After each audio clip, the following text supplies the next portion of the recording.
Hello guys, good morning to all. My name is Shivam Tyagi. Welcome to Study Funda. So here's the complete newspaper analysis of 13 January 2021 of The Hindu. Let's start the session. हमारी जो पहली news है वो वही है, आप सबको पता है कि सुप्रीम कोर्ट ने स्टे कर दिया जो 3 फार्म लॉस थे। ये कल की न्यूज़ है। मैं कल भी आपको बता रहा था कि सुप्रीम कोर्ट ने अच्छी खासी फटकार लगाई थी सेंटर को, लेकिन अब उस पर स्टे ही लग गया है तीनों लॉ पे। ये बोला गया है कि एक्स्ट्रा ऑर्डिनरी और विक्ट्री फेयर प्ले है। सुप्रीम कोर्ट अपनी तारीफ तो करता ही है, तो ये बोला गया है। चलिए कोई बात नहीं। आज का क्वेश्चन यही है कि जो 3 फार्म लॉज हैं उनके नाम क्या है, आप मेरे को ये बताएंगे। मैं ऑलरेडी पूछ चुका हूँ तो आप ये मेरे को बता सकते हैं, ईजी क्वेश्चन है। तो हम आगे चलते हैं। जो सेकंड न्यूज़ है सीजीआई साहब ने रेज्यूम कर लिया फिजिकल हियरिंग। मतलब कोविड के चलते फिजिकल हियरिंग नहीं होगी सुप्रीम कोर्ट में, अब सीधे क्या होगा, ऑनलाइन हियरिंग होगी ड्यू टू कोविड-19। बस ये पता होना चाहिए सीजीआई कौन है, तो हमारे बहुत बड़े साहब हैं, इससे ज़्यादा और मत जानिए। फिर एक अच्छी न्यूज़ ये थी, अब बॉय प्रिपेयरिंग मेजी, ये तो इतना इंपॉर्टेंट नहीं है। इसमें एक फेस्टिवल का नाम है मग बिहू। तो ये कहाँ पे होता है, आसाम में होता है। प्लीज़ रिमेंबर, मग बिहू कहाँ का फेस्टिवल, आसाम। और आज लोहड़ी है, तो आप सबको हैप्पी लोहड़ी। लोहड़ी की आपको बहुत सारी बधाइयाँ। तो हम आगे बढ़ते हैं। मग बिहू आप याद रखिएगा कहाँ का फेस्टिवल है, आसाम का भी आने वाला है। तो हम आगे चलते हैं धीरे धीरे। जो भी न्यूज़ है सारी कवर करी जाएंगी, कोई न्यूज़ छोड़ी नहीं जाएगी। हाँ, ये एक अच्छी न्यूज़ थी, मुंबई मरघजी महोत्सवम। तो बस ये याद रखिएगा कहाँ का है ये महोत्सव। मरघजी महोत्सवम कहाँ का है, तो मुंबई का है। बस इतना याद रख सकते हैं, ज़्यादा इंपॉर्टेंट न्यूज़ नहीं है। ये एक अच्छा एडिटोरियल था, तो मैंने सोचा आपको समझा दूँ। आपके लिए इतना इंपॉर्टेंट नहीं हो सकता, लेकिन कभी कभी कुछ कुछ पॉइंट्स में आपका जो इंटरनल सिक्योरिटी वाला या इंटरनेशनल रिलेशन वाला जो पार्ट है वो क्लियर हो सकता है, अगर उस पर कुछ ऐसे आता है, और आपको समझने में भी आसानी होगी मैं किस चीज़ की बात कर रहा हूँ। तो सबसे पहले इसमें जो बात हो रही है वो हो रही है बात सार्क नेशंस की। तो आज का जो इंपॉर्टेंट क्वेश्चन था आप लोगों से वो यही था कि कौन कौन सी कंट्री सार्क में आती है। मैं बता देता हूँ, टोटल 8 कंट्रीज हैं जो सार्क नेशंस में आती हैं। आज का क्वेश्चन यही है, आप मेरे को उन 8 कंट्रीज के नाम बताएंगे। इतना मैं बता देता हूँ, इसमें इंडिया और पाकिस्तान दोनों आते हैं। तो ये हुआ है कि 6 साल हो गए, 2020 को 6 साल हो गए जब हमने सार्क में पार्टिसिपेट नहीं करा है। 2020 में 6 साल हो गए जब हमने सार्क में पार्टिसिपेट नहीं करा। क्यों नहीं करा, क्योंकि इसमें पाकिस्तान था। पाकिस्तान ने जब हमला कर दिया था 2016 में, तो इंडिया ने मना कर दिया था कि हम सार्क में पार्टिसिपेट नहीं करेंगे। तो जब से इंडिया ने मना करा, जब से 6 साल हो गए, अभी तक सार्क की कोई मीटिंग हो ही नहीं पाई है। फिर आगे जो बात करता है ये ऑथर, वो ये कहते हैं इवन सो इंडिया रिफ्यूजल, अगर इंडिया मना भी कर देता है कि हम सार्क में पार्टिसिपेट नहीं करेंगे, इसका मतलब तो ये है कि पाकिस्तान कल को बोल दे कि हम तो अपनी मीटिंग खुद कर लेंगे, और पाकिस्तान अपने आप को वीटो मान ले, अपने आप को वीटो पावर दे दे। तो ऑथर ये बोल रहा है कि इंडिया को ऐसे छोड़ना नहीं चाहिए सार्क को। क्यों नहीं छोड़ना चाहिए, जब इंडिया वाले बोल रहे हैं कि हम सार्क में पार्टिसिपेट नहीं करेंगे क्योंकि वहाँ पाकिस्तान आता है, लेकिन इंडिया वाले एससीओ में तो जाते हैं, इंडिया वाले G20 में तो जाते हैं। एससीओ में तो दोनों लोग हैं, एससीओ में तो पाकिस्तान भी है, चाइना भी है। जब आप एससीओ में जा सकते हो जहाँ चाइना पाकिस्तान दोनों हैं, तो आप सार्क मीटिंग क्यों नहीं कर सकते हो। इंडिया G20 की मीटिंग भी करता है। तो ऑथर यही कहना चाहता है, आप केवल इसकी बात करते हो कि हम पाकिस्तान की वजह से नहीं जा रहे, तो आप एससीओ में क्यों जा रहे हो। ये देखिए यहाँ पे क्लियरली लिखा है कि आप एससीओ की मीटिंग अटेंड कर रहे हो, जहाँ पे सब लोग आते हैं, चाइना वाला भी आता है, रशिया भी आता है, और क्या कहते हैं पाकिस्तान भी आता है। G20 में भी आप जाते हो, लेकिन सार्क की आप मना कर देते हो कि बस हम पाकिस्तान की वजह से नहीं जाएंगे। दूसरा ये भी कहते हैं कि अभी नेपाल से आपकी इतनी लड़ाइयां चल रही थी, आपका बॉर्डर डिस्प्यूट चल रहा था। बताओ, काला पानी जो इंडिया का पार्ट है, नेपाल ने अपने मैप में शो कर लिया था। उसके मिनिस्टर आ रहे हैं, जा रहे हैं, अभी फॉरेन मिनिस्टर नेपाल के इंडिया आने वाले हैं। तो ये ऑथर साहब यही कह रहे हैं कि जब आप नेपाल से भी इतनी मतलब पास ला रहे हो रिलेशन को, तो आप नेपाल की कुछ बात कर नहीं रहे हो। तो ये एक मोटा मोटा मैंने आपको समझा दिया। जो इसमें इंपॉर्टेंट है वो एक ग्रीन वाला सेक्शन है, ज़्यादा डिटेल में नहीं। हाँ, इसमें सारे एग्रीमेंट का नाम है विद नेशन। तो आप याद कर लीजिएगा, कभी कभी पूछ लेता है डायरेक्ट इस एग्रीमेंट के अंदर कौन कौन से नेशंस आते हैं। जैसे पहला है USMCA। तो USMCA किसका है, नॉर्थ अमेरिका का, United state Mexico Canada agreement. तो इसको इन्होंने शॉर्ट में बोल दिया USMCA। दूसरा है मर्कूसर। मर्कूसर किसका है, ये स्पेनिश साउथ अमेरिका का है मर्कूसर। प्लीज रिमेंबर, ये शॉर्ट में USMCA जो एग्रीमेंट है वो किसका है, नॉर्थ अमेरिका का है। मर्कूसर किसका है, साउथ अमेरिका का है। आज का आपका बस यही काम है कि जितने मैं एग्रीमेंट पढ़ा रहा हूं, इनका मैंने ये तो बता रहा हूं किस रीजन का है, लेकिन इसमें कितनी कंट्रीज आती हैं वो आप जाके जरूर देखिएगा। अगर किसी को दिक्कत है कि सर हमें कंट्रीज नहीं मिल रही है, तो मेरे को बताइएगा, मैं कल के न्यूज़पेपर में एक्सप्लेन कर दूंगा। लेकिन ये एग्रीमेंट कहाँ कहाँ का है तो याद रखिएगा, USMCA कहाँ का है, नॉर्थ अमेरिका। मर्कूसर कहाँ का है, साउथ अमेरिका का। यूरोपियन यूनियन आप सबको पता है कहाँ का है, यूरोप का है। अफ्रीकन, ये एफ काटा कहाँ का है, अफ्रीका का है। African continental free trade agreement बोलते हैं, कहाँ का है, अफ्रीका का है। ये GCC काउंसिल, ये तो आपको पता है गल्फ नेशन की है, फिर आरसीपी किसका, साउथ ईस्ट एशिया का है। फिर ऑस्ट्रेलिया, इसमें आरसीईपी में ऑस्ट्रेलिया भी आता है, चाइना भी आता है। और इंडिया का जो था वो साफ्टा था, या जिसे हम सार्क बोलते हैं, south Asian free trade agreement, तो वो अब वो कर नहीं रहा है। इंडिया और पाकिस्तान दोनों सार्क में आते हैं। तो ये ऑथर मेनली बोलना चाह रही थी, अच्छा ऑथर हैं ये लेडी सुहासिनी हैदर साहब। तो बस इतना ही इसमें जानने का है, और कुछ इतना इंपॉर्टेंट नहीं है। ये बोल रही है, लास्ट लाइन बहुत अच्छी है उनकी, while history and political grievances में be perceived differentially, geography is reality. आपके अंदर कितनी भी डिफरेंसेस हो, हम पाकिस्तान से कितना भी लड़ लें, हमारी चाइना से कितनी भी बन जाए, लेकिन हम ये नहीं कर सकते कि हमें अमेरिका पसंद है तो अमेरिका को हम अपने पास ले आए। हम अपनी ज्योग्राफी चेंज नहीं कर सकते, हम अपने जो नेबर्स हैं उनको चेंज नहीं कर सकते।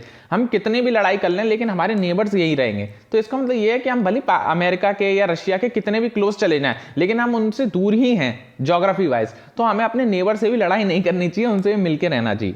तो इनका ऑथर का यही कहना है कि सार्क मीटिंग को करो, बहुत इंपॉर्टेंट है। तो अब आगे चलते हैं। आज का क्वेश्चन यही है कि सार्क में 8 कंट्रीज हैं, ये तो मैंने बता दी, लेकिन 8 के नाम आप मुझे बताएंगे। तो अपनी नेक्स्ट न्यूज़, हाँ ये एक अच्छी न्यूज़ है। फ्री वाटर स्कीम कहाँ लॉन्च हुई है, तो हैदराबाद में। डायरेक्ट क्वेश्चन यही होगा कि फ्री वाटर स्कीम अभी रिसेंटली किस स्टेट में लॉन्च हुई है, तो Hyderabad. Please remember, very very important. यही डायरेक्ट क्वेश्चन होता है कि किस स्टेट में हुई है, कहाँ से सिटी में हुई है। तो फ्री वाटर स्कीम कहाँ लॉन्च हुई है, तो हैदराबाद में। प्लीज रिमेंबर, ये जो सीडीएस अभी पेपर आने वाला है उसमें ऐसी न्यूज़ बहुत इंपॉर्टेंट है। जो 1-2 विमान अभी क्रैश हो गया, कल के या परसों की न्यूज़ में मैंने आपको बताया था कि एयरप्लेन क्रैश हो गया, उसका नाम प्लीज याद करके जाइएगा, पिछली बार पूछा गया है सही।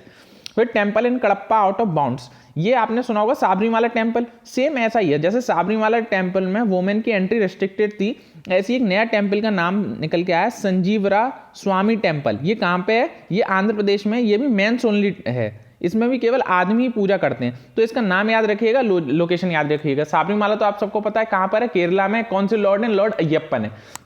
यहाँ पे केवल मेंस जाते थे, इसमें एंट्री नहीं थी वुमेन्स की। ऐसी एक और ये टेम्पल का नाम निकल के आया, संजीव राय स्वामी टेम्पल। प्लीज रिमेंबर, इनका नाम संजीव राय स्वामी टेम्पल। ये कहाँ का है, तो ये आंध्र प्रदेश का है। Please remember, in Kadapa district. ये मेंस ओनली श्राइन है, तो इस पर अभी कोई इस पर लड़ाई नहीं चल रही है, हो सकता है इसमें भी शुरू हो जाए, तो देखते हैं क्या होता है।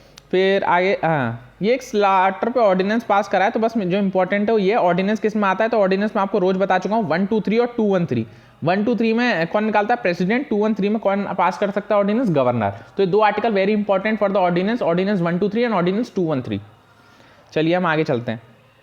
हाँ, लेबर कोड में भी इंप्लीमेंटेड बिफोर अप्रैल 1। तो अभी क्या हुआ, जितने बहुत सारे लेबर लॉज थे हमारे इंडिया में, बहुत ज्यादा लेबर लॉज थे, करीबन 22-24 लेबर लॉ थे। तो सरकार ने क्या करा, उन सब लेबर लॉज को मिला के 4 कोड बना दिए। जितने लॉज थे उन सबको मिला के 4 मतलब ग्रुप में बना दिया। तो इन चारों का नाम याद रखिएगा। जैसे हमारे फार्म लॉज के 3 लॉज हो गए, ऐसे ये जो क्या कहते हैं, जो इंडस्ट्रियल लॉज हैं, ये 4 कोड्स में डिवाइड हो गए। तो इनका नाम याद रखिएगा। कोड ऑन वेजेस 2019 ये है, occupational safety health working code ये है, इंडस्ट्रियल रिलेशन कोड ये है, एंड सोशल सिक्योरिटी कोड ये है। तो ये 2020। तो ये 4 कोड्स हैं टोटली, जो अब लेबर लॉज में चलेंगे। जो पुराने लेबर लॉज हैं वो खत्म हो जाएंगे और सारे लेबर लॉज इन्हीं के अंदर आ जाएंगे। तो अब ये इंप्लीमेंट होगा 1 अप्रैल से, देखते हैं कैसे इंप्लीमेंट होता है।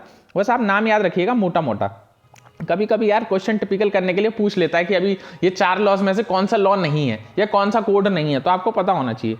अभी हमारे जयशंकर साहब जो हैं वो यूएनएससी की मीटिंग में गए। तो यूएनएससी में आपको पहले बता चुका हूँ, इंडिया जो है वो अब इसका नॉन परमानेंट मेंबर है। यूएनएससी में कितने होते हैं, तो 15 होते हैं, आप सबको पता है। 5 परमानेंट मेंबर होते हैं, 10 नॉन परमानेंट मेंबर होते हैं। इंडिया जो है वो नॉन परमानेंट मेंबर है 2021-22 के लिए। तो अब यूएनएससी में जयशंकर साहब ने खूब धज्जियां उड़ाई हैं चाइना पाकिस्तान की, खूब बोला है कि टेररिस्ट स्प्रेड करते हैं, और सही बात है। तो उन्होंने खूब अच्छे से उनको सुनाया है। तो देखते हैं अब आगे क्या आता है इसमें, बस यही याद रखना है यूएनएससी में, और कुछ नहीं। तो आगे चलते हैं धीरे धीरे। कोविड-19 की वैक्सीन लगनी शुरू हो गई है दिल्ली में, 16 तारीख से शुरू हो जाएगी फॉर फ्रंटलाइन वर्कर्स। मलेशिया, अभी ये भी इंपॉर्टेंट है कि किस नेशन ने अभी इमरजेंसी डिक्लेयर करी है, तो प्लीज रिमेंबर मलेशिया ने दोबारा इमरजेंसी डिक्लेयर कर दिया ड्यू टू कोविड-19। वहाँ बहुत ज़्यादा कोविड-19 के केसेस बढ़ गए, इसलिए एक मलेशिया ऐसा दोबारा स्टेट बन गया जिसने दोबारा इमरजेंसी डिक्लेयर करी है। तो please remember, very very important. आगे चलते हैं। Inflation slows. अब इन्फ्लेशन कम हो गई है, इसमें यह बोला गया है कि इन्फ्लेशन जो है हमारी 6% पे आ गई है पहली बार इन दिसंबर नवंबर। तो इतना खुश क्यों हो रहे हैं कि 6% पे आ गई इन्फ्लेशन? क्या होता है, महंगाई। क्यों? क्योंकि हमने इंडिया में जो है वो इन्फ्लेशन टारगेटिंग होती है। जिसे इन्फ्लेशन टारगेटिंग होती है, जैसे कौन करता है, मॉनेटरी पॉलिसी कमिटी करती है मिलके। इन्फ्लेशन टारगेटिंग का मतलब क्या है, हमारी इन्फ्लेशन जो है, हमारी जो महंगाई है वो हमेशा 4 ± 2 के बीच में रहनी चाहिए, मतलब या तो 2 या 6 इसके बीच में रहनी चाहिए, 4 ± 2। तो अभी 6 पे आ गई तो बहुत बढ़िया हो रहा है, सब लोग खुश हो रहे हैं कि बहुत अच्छी बात है, पहली बार हुआ है ऐसा। एक इसमें और चीज का जिक्र हुआ है आईआईपी का। तो आईआईपी क्या होता है, index of industrial production. Please remember ये मंथली निकाला जाता है, जितनी भी हमारी जो कोर इंडस्ट्रीज हैं उनका निकाला जाता है। इसे कौन निकालता है, तो सीएसओ निकालता है, सेंट्रल स्टैटिस्टिकल ऑर्गेनाइजेशन। ये किसके अंदर तहत आता है, तो MoSPI, ministry of statistic and programme implementation. तो ये डायरेक्ट क्वेश्चन होगा कि आईआईपी कौन निकालता है, तो याद रखिएगा सीधे सीधे सीएसओ निकालता है, सेंट्रल स्टैटिस्टिकल ऑर्गेनाइजेशन। सीएसओ किस मिनिस्ट्री के अंदर आता है, तो मॉस्पी के अंदर आता है, और इसमें कुछ नहीं जानना है। और मंथली निकाला जाता है, इतना अगर वो डिटेल में जाता ही है तो इतना भी पूछ सकता है डिटेल में कि मंथली निकाला जाता है। अगर ये पूछ लेता है बेस ईयर क्या है, तो बेस ईयर अभी 2011 है जो इसमें चल रहा है। अगर वो पूछ लेता है ज़्यादा ही डिटेल में, तो मैं आपको सारी डिटेल कवर कर दी है आईआईपी से रिलेटेड। तो यही आज की न्यूज़ थी, और मेरे को नहीं लगता आपको न्यूज़ बची होगी। हाँ, तो आज की न्यूज़ कवर हो गई। I hope you like my lecture, so please like, share and subscribe. तो आज का जो मैंने सवाल पूछा है, एक तो सवाल वही है इंपॉर्टेंट कि सार्क कंट्रीज में 8 हैं, उन 8 का नाम बताइएगा। और जो मैंने सार्क वाले एडिटोरियल में जितनी भी ग्रुपिंग्स बताए, मर्कूसर या एफकाटा या आरसीईपी, तो इनमें कितनी कंट्रीज हैं उनको जरा लोकेशन याद रखिएगा। सिविल सर्विस में क्वेश्चन डायरेक्ट पूछा गया था, उसमें 4-4 के ग्रुप्स दे रखे थे और पूछा था इसमें से कौन सा नहीं है। तो ये बहुत इंपॉर्टेंट हो जाता है जितनी भी ये ग्रुपिंग से, इनसे डायरेक्ट सवाल। जैसे यूएनएससी मैंने आज आपको पढ़ाया, तो आप जो 15 उसमें मेंबर्स हैं, 5 नॉन परमानेंट और 10 परमानेंट, वो 5 परमानेंट और 10 नॉन परमानेंट मेंबर्स, उनको जाके एक बार देखिएगा मैप में। अगर किसी बच्चे को समझ में नहीं आता कि सर हमें नहीं मिल रहा है या जो भी दिक्कत है, तो आप कमेंट सेक्शन में बताइएगा, मैं उसको रिजॉल्व कर दूंगा आपके नेक्स्ट लेक्चर में। So take care guys, bye bye.